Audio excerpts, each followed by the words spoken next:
Sa bayan ng Lipa, Batangas, matatagpuan ang isang lumang bahay na tila ordinaryo lamang sa paningin ng marami. Ngunit sa likod ng mga lumang dingding at makasaysayang estrukturang ito, nakatago ang isang kwento ng pag-ibig na naging bahagi ng buhay ng ating pambansang bayani na si Dr. Jose Rizal. Ang lumang bahay na ito ay minsan naging tahanan ni Segunda Katigbak, ang babaeng kinilala bilang unang pag-ibig ni Dr. Jose Rizal. Bago pa man siya maging bayani ng bansa, bago niya maisulat ang mga akdang gumising sa kamalayang Pilipino, isa muna siyang binatang marunong umibig. Pero paano nga ba nag-cross ang landas ni Dr. Jose Rizal at ni Segunda Katigbak? Nagkataong si Segunda Katigbak ay birdmate ng kanyang kapatid ni Rizal na si Olympia. So doon na nakita siya, doon sila nakita sa...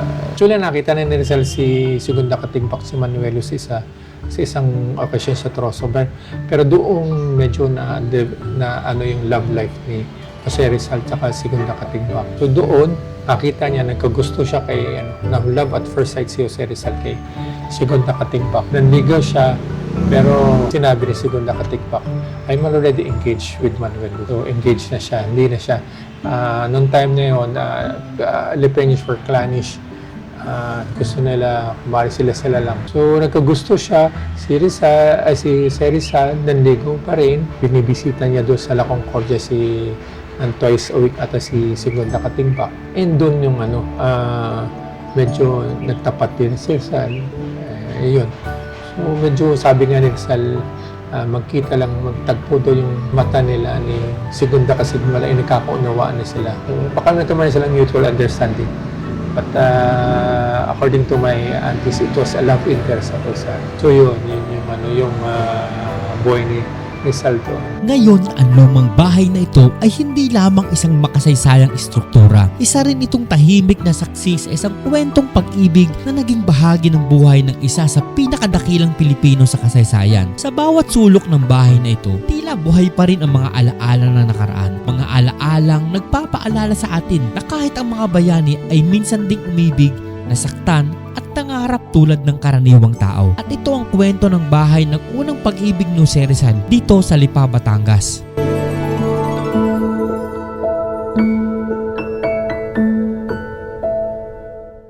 Sa mga kapwa nyo, dito na tayo sa mismong entrance ng bahay ni Segunda Katigbak, which is yung first love ni Jose Rizal. So makakasama natin si Sir Gary Malabanan. Siya yung fifth generation apo ni Segunda Katigbak. At siya yung makakasama natin sa loob para malaman natin yung mga information at makita natin kung ano nga ba ang mga naiwang alaala ni Segunda Katigbak. Tara, samahan nyo kami.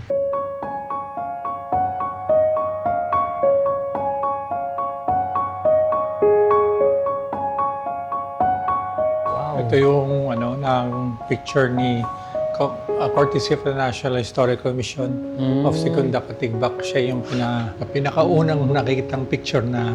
Ito ang mukha talaga ni Segunda Katigbak. Pilipinang-Pilipina po talaga, no?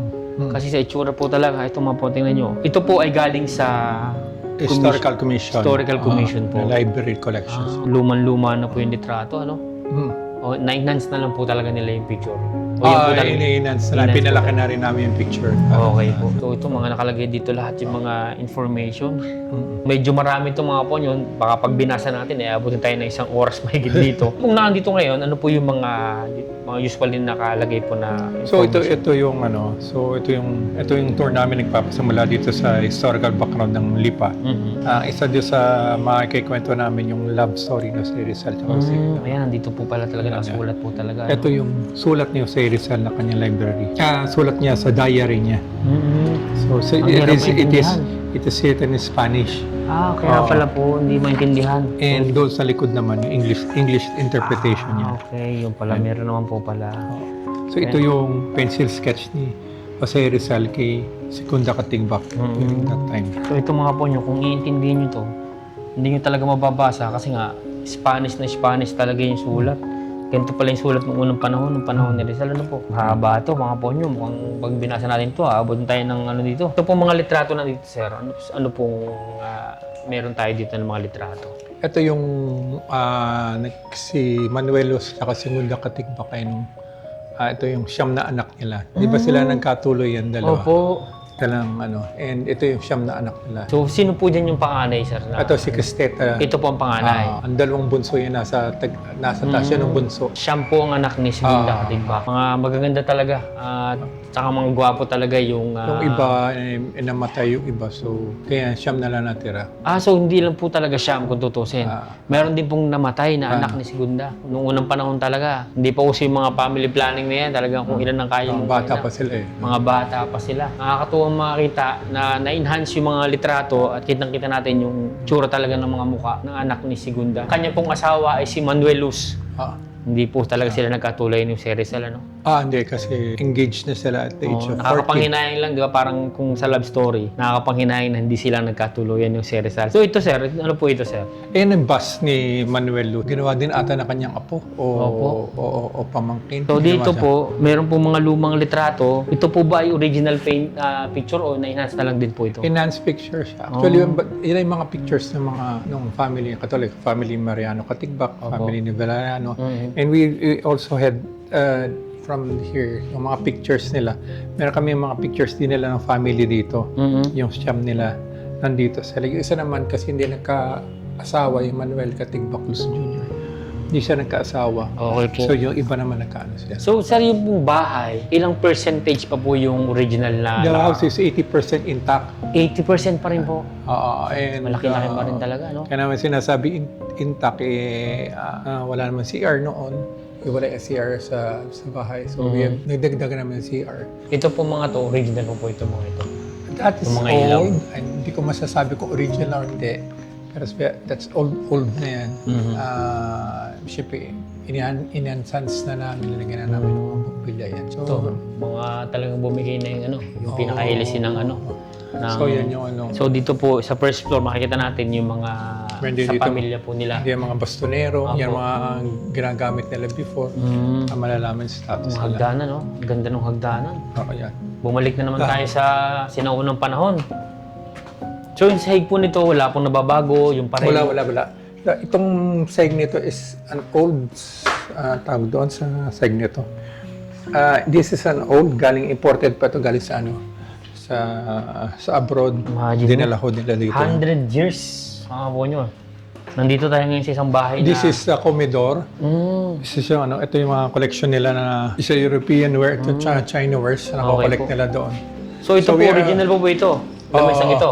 Original. 100 years na rin po itong, imagine nyo mga po nyo, 100 years. Makakapagsalita ng lamesa na to, kaya niya kwento lahat ng mga nangyaring kaganapan dito sa loob ng bahay na to. Ito, kay boy pa ito, si Bello. Opo. Auntie ko siya, 90 years old na siya. So nagpe-paint pa siya ng ganun. Tsaka ito, artwork din yan. Sinauna po na po ba to? Sinauna siya pero not that old. Matagal na rin siya. Pero old na siya. Yan mga collection niya ng China wares na nakakuha po. din namin sa Pero panahon po siya ni Segunda o hindi na po siya yung panahon ni Ang Segunda? iba hindi na. Hindi na Alam po. ko may ilan lang konti dyan. Nakakatuwa kasi makakita ng mga old stuff na Ito mga old talagang... stuff. Itong tatsyo, tsaka Ayan, ito po. thermos. Yan mga 100 Ayan, old so ito po megit. yung sinaunang Lutuan. Lutuan. Mga candy, mga ganyan. brass gamit. Made in brass. Parang yan ang mga Teflon ngayon. Opo. So, ito yan. Ito. Thermos sa Ito luma. thermos. Tsaka, Pwede po ba siya hawakan? sige. Wow! Nakakatuwa ito yung sinaunang thermos, oh. Ito po, ilang years na po itong sa tansya niyo, itong thermos na ito? Alam ko, tagal na yan. 100 years na rin po kaya ito? Tingin ko. Wow! Imagine mo, hahawak tayo ng 100 years na gamit. Ay, dito. Tara, puntahan pa Ito natin naman yung yan. mga... Ito ang luma na talaga, sungkaan. Ay, ito, 100 gold mega. sungka. Ito, inabot ko ito ng kabataan ko, pero ito yung original na sungka. Oo. Noong Yan unang na. panahon. Talaga Ganang ito kalaki pa yan ng sungka noon. Wow, laki. Tsaka ang dami pong butas, ano? Oo, ganun talaga yun. Yun May yung maliliit original na po ng ngayon. sungka. Ngayon kasi medyo maliliit na po, ano? Maliliit na, tapos bato na lang. Ito Dati po, shit. panahon pa ni, ano to, nung panahon talaga, na-preserve talaga nila. Preserve yan. Kabilib lang talaga. Nakaka-miss makakita ng mga... Ito, friends sa plancha no before. Prensa po. Oo, plancha yan. May, Plancha. Lalagyan nila ng coal dito. So, ang tawag po noon ay prensa. Oo, flat iron. So, lalagyan lang ng coal, tapos Opo. lalagyan ng kahoy para Para mahawakan po, para yun. pang ano sa damit. Rito may entorsuelo. Ito yung office room ni Manuel Luz. po. Oh. Yung amoy mga po nyo, aamoy mo talaga yung sinaunang amoy, yung mga kahoy. So kinocompile namin yung kwento dito. Opo. Hindi nila alam na may mga unsung heroes ng Lipeños na hindi kasama sa record. Katulad nito, yan, si Lauro Demiuga. Ito po. Si Heroes of Lipa. Oo. Pirihino Marada. Tsaka Ano pong tawag sa kanila? sila yung mga unsung heroes. Sila yung mga nakipag-alaban sa mga Kastila na hindi nating nakikilala.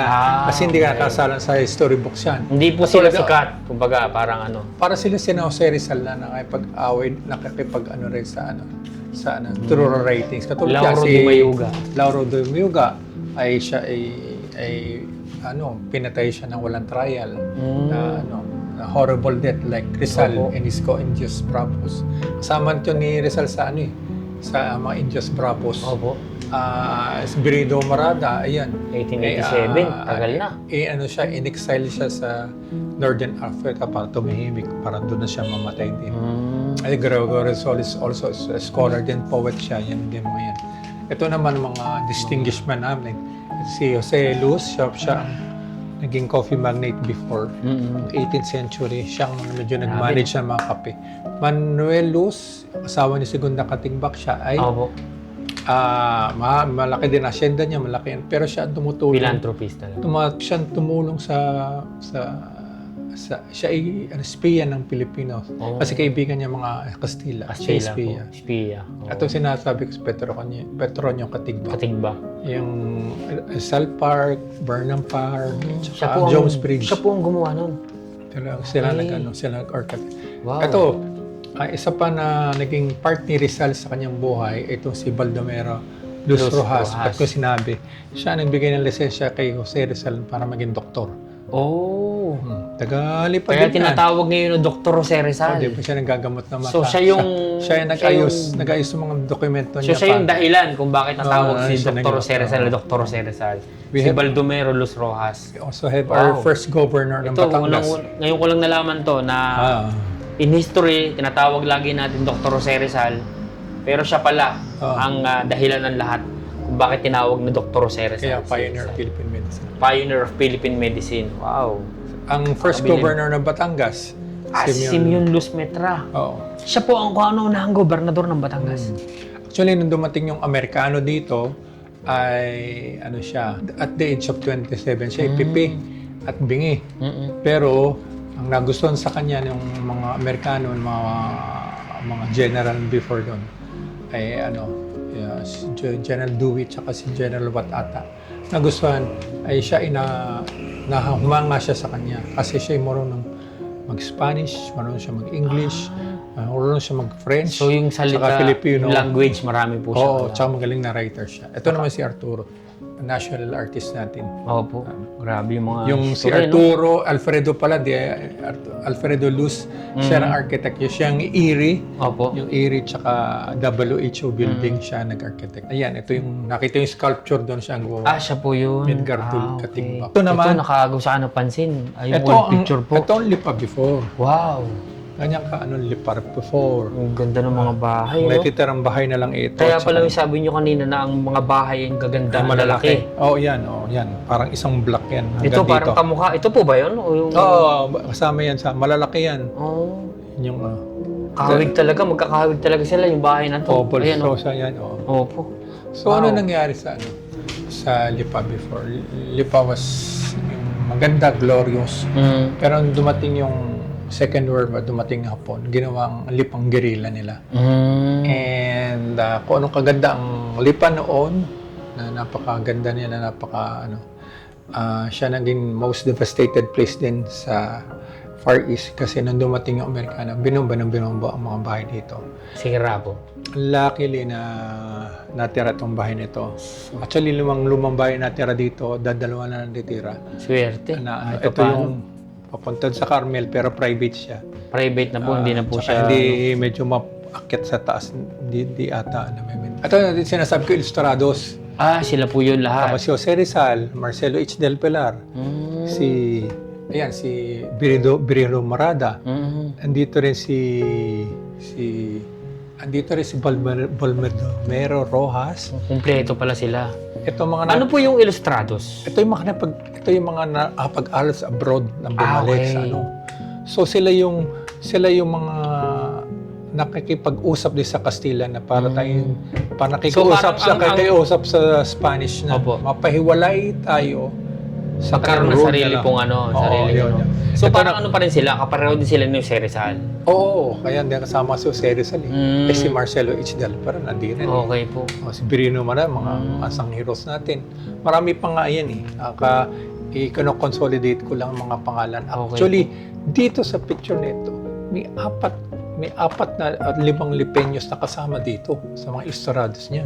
Hindi lang po talaga natin na Hindi natin, ito rin yung mga ilustrados ng lipenyos, lahat lipenyos yan. Mag-aaral lahat yan sa abroad. So, meaning pala, alam ko mga ito nag-aaral sa States maraming mga matatalino at mga marangyang Pilipino noong unang panahon dito po sa Lipa. Yun po yung sabihin. Kasi sila yung nakakapag-aral sa ibang bansa. Itong ilustrados, ito lahat mga lipenyos yan. Mm. Short-lived revolutionary group na gumawa sila ng kanilang publication laban sa Kastila. Okay po. Pero short-lived lang sila. Pero yan, grupo lahat lipenyos yan. Galing naman. So ngayon ko lang nalaman yung mga po niya, yung ganung kwento. Ito, meron tayo dito, lumang typewriter. Oo. Wow. It's Ito old, pero hindi kasing 18th century ata yan. Pero nasa mga 19th century ata, early 19th Kasi ito po century. yung mga sinaunang printer, ganun. typewriter. Typewriter. Kasi naalala ko noong panahon, inaabot ko pa siya. Hindi ganito ka-old, pero typewriter pa rin na ginagamit. Ganyang mutya ng lipa. Wow. First mutya ng lipa galing din sa Katigbaklan. So nag-start po siya ng 1911. 1927. 1911. Galing po sa pamilya ng Katigbak. Ang kauna-unahang naging mutya ng lipa. Oo. Wow. Hanggang Ito. ngayon, 1949, 1955. Ito, 1911 tuwing nga. January 19 ay nagkakameron dyan Nagkakaroon pa rin parang po. ball dyan sa lipa. Yan. So talagang masasabi natin na maganda ang lahi ni Segunda Katigbak. Kasi sila, they are the prominent families Wow. before. Kaya afford sila. Kaya nila Ito po mga lumang litrato. mga lumang litrato. Or enhance na po itong mga ito. Ang iba enhance, Original ginawa pa rin po. picture na lang, Okay pinalaki po. na lang. Wow. Oo nga, no? Yan. Talagang magaganda nga pala sila. 1960. Yan. Wow. Ayan, no? Mga kapo nyo. Ayan, magaganda. At nababalikan natin yung ating mga nakaraan na talagang luman-luma na talaga. So ito naman po dito. Ito naman ang Women Achievers. Okay. Ito naman, mga medyo may katalinuhan mga kababaihan. Oo, kasi tulad din ni Emilia Malabanan, Opo. yung siya yung mga kasama sa first teacher sa Mabini Academy. Mhm. And galing siya nag-aral siya sa States para dinala So ito niya yung mga kababaihan na nakapag-aral sa ibang bansa. Oo. Parang tsaka mga ilustrador, tawagin, Oo. ilustrados. Parang rin sila. Katulad na rin. Senator Eva Acala. Parang hindi ko na po siya na nabutan. Lipenyo siya. Ito naman si magkamila spelling Cherito Solis. Oh, artista. ganda. Oo, sige. Oo. Tsaka ito si Hortensia Bello, nakita yung malalaking painting. Opo. Yung kapatid ni Segunda Katigbak na si Mario Katigbak ay naging classmate ni Rizal doon sa school nila, sa Ateneo. Siya naging close friends sila. So maraming factors na tumulong din yun sa kanyang sa revolutionary ni Jose Rizal, paggagawa ng mga tumulong din si So, ang nangyari po pala, nagkaroon ng malaking impact sa buhay ni Jose Rizal yung mga Tagalipa. Kasi halos karamihan ng mga nakasama niya sa eskwelahan, mga Tagalipa po ang karamihan. May mga nakikilala siya dito na Tagalipa. Kaya nga, ngayon, dati tayo sinasabi ko kay Segunda Katigbak. But the house itself, yung mga tao na dumaan dito or tsaka kanilang anak, became a part of Jose Rizal. Okay. Diba? So, Marami, hindi lang kay Jose. Hindi lang pala love life or sabihin natin kasi sikat yung bahay na to dahil nga dun sa first love ni Jose Rizal. Pero yung pala, mas malalim pa po pala yung connection ng bahay na to at mga Tagalipa kay Jose Rizal. At for example, itong chess table. Itong chess table, dito naglaro si Manuel Luz, yung asawa ni Segunda Katigbak, tsaka Jose Rizal. Kasal na yun, di ba? Naglaro sila ng chess dito. Si Manuel Luz at saka po si Jose Rizal. Naglaro yung asawa ni Segunda Katigbak. pati mo nakalagay. They played chess while Rizal was soliciting funds for La Liga Filipina. Di ba? Wow. Nagsusolicit siya ng funds sa mga... Ito po yung original talaga. Yan ang original table. Marmol. Kapo nyo. Kasi imagine mo, itong marmol na to, nahawakan ni Jose Rizal, Naglaro sila ng chess ni Oo. Manuel Luz. Nakakamiss lang makita na merong ganito na May kwento talaga. nga na natalo ni Manuel si Rizal sa chess. Sa chess. Sabi ni Rizal, you have beaten me twice. Hindi lang sa chess, pati sa aking love life. No. Parinig ka. Posible nga po yun. Ayan. Yan. Yung tree niya, tingnan mo yan. Opo, yung puno yan na ay yun. matagal na puno, na 18th century yan. Bakit sinasabi? Yan, dyan tinatali ni Rizal ang kanyang kabayo. Pag pumupunta rito. So meaning, ito pong bahay na to, Yan, since Alagaw. 1880 po siya talaga. Yan tree na yan, Alagaw tree. Pag dumadating po si Rizal, nakakabayo po siya. Oo, tinatali. Diyan po niya tinatali yung kabayo. Oo. Wow. Na-imagine ko Oo. yung ganong senaryo na Oo. dumadating si Jose Rizal, tapos tatali yung kabayo, pupunta rito. So, So, kahit po kasal sila ni Manuel Luz, nagkaroon pa rin ng magandang samahan yung dalawa. Oo, tingin ko naman. Kasi ano. Wow. Ito yung bahay ng before. In-explain namin na ito yung itsura ng bahay before. Na maliwalas, kasi malamig. Kasi maganda architecture noon before. Tsaka iniisip nila kung anong ginagawa nila ata before. And tulad natin, medyo mababa na yung ceiling natin. Opo. Ito na mataas. Tapos merong ang mga bintana malalaki. Kasi mga bahay kubo natin before ay malalaki. Yung mga bintana, ito malalaki rin bintana. Before, we have the kapis window. Ito po original pa lahat, pati mga bintana. Yung Ang kapis galing. window na yan, Na-preserve nila yung kapis window. yung kapis window na yan, para pumasok ang liwanag, di papasok yung hangin. Kaya may three types of window. Meron din Opo. kaming tinatawag na persiana. Yan yung parang blinds. Yan. Opo. Hindi papasok yung liwanag, pero papasok ang hangin. Okay. Saka yung isa namin tinanggal dyan, yung isang bintana na flat lang, na parang plywood lang, na hindi makapasok ang hangin. Tsaka, So hindi kahit sarado yung buong bahay, maliwanag pa rin gawa ng kapis. Sinag ng kapis. Yung kapis. Opo. Kaya nilalaro nila yan, bintana yan. Ito po, mga original silya pa to. Duma na siya pero di ata ganang. Ito, tayo si Sulia. So Opo. bakit Sulia siya? Dahil patulad ng sopa nga natin, pag naupo tayo ngayon, mainit. Ito para makisirculate yung hangin sa likod mo, para wag ka pawisan. Talaga may purpose talaga May yung purpose yan. ginawa. Opo. Ano po itong mga litratong ito? Ito yung mga picture ng mga lolo namin. Okay. Ito yung anak ni Segunda, si Paslus. Dito kami galing sa generation yan. Anak niya, ito si Carlo Katigbak. Ay, si Carlo Dumayuga pala. Tapos, yan, yung mga parents ko, mga...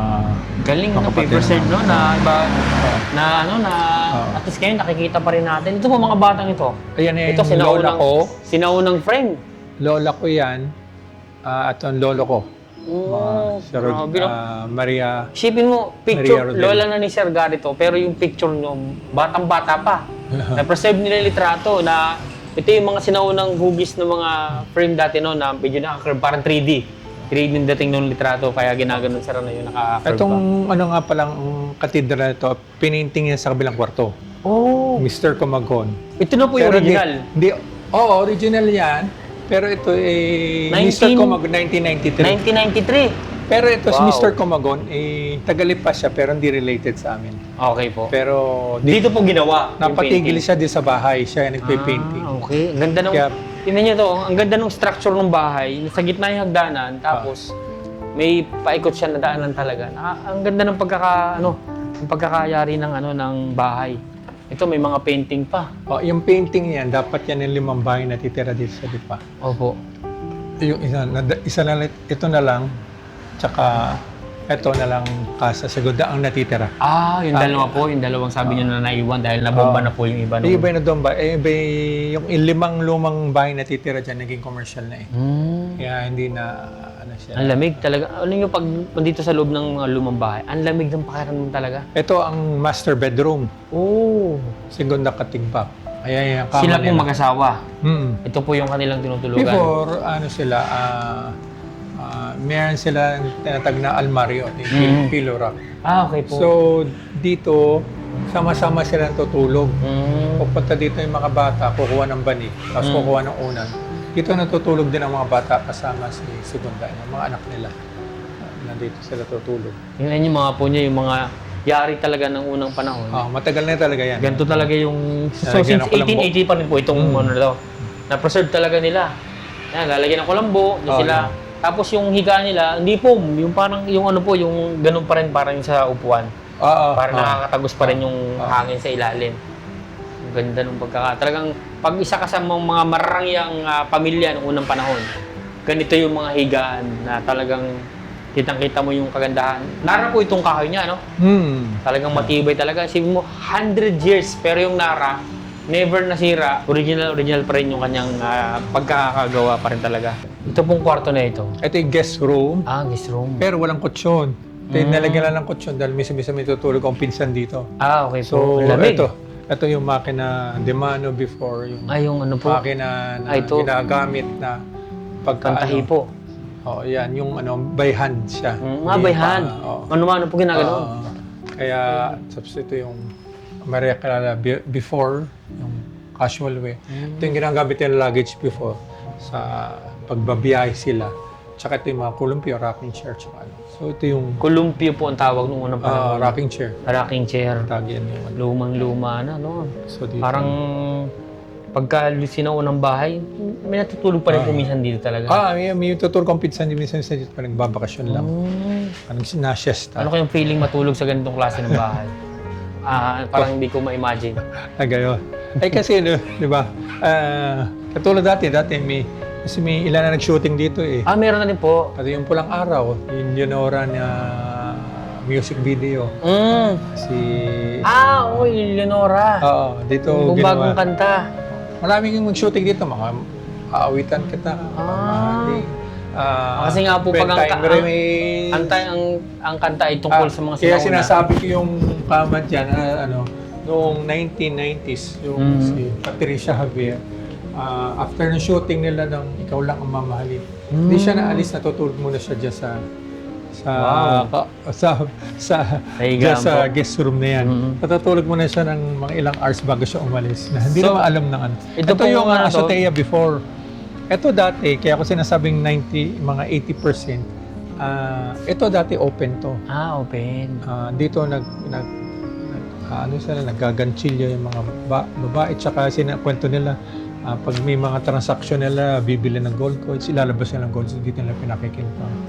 Tsaka dito nagsesiesta yung mga yung matatanda before. So yun, Sir Gary, maraming salamat po sa inyong pag-tour sa amin. Oo. Sobrang nakakaaliw makita yung mga sinaunang mga gamit dito sa bahay ni Segunda Katigbak. At mas nagkaroon ako ng more information kasi nga, akala ko talaga yung kwento ng bahay na to is more on love life lang ni Rizal at ni Segunda. Yung pala, hindi rin pala.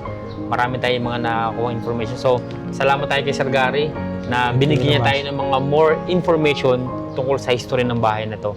Sir, maraming salamat Sir, po. thank you very much. Thank you very much po sa napakagandang historical na kwento po sa ating natunghayan ngayon. So muli, mga ponyo, kung gusto niyo yung video na to, huwag niyong kalimutan na mag-like at syempre mag-subscribe sa ating channel para mas marami pa kayong mapanood at mas marami tayong malamang information tungkol sa ating mga nakaraan. So muli, maraming salamat sa inyo.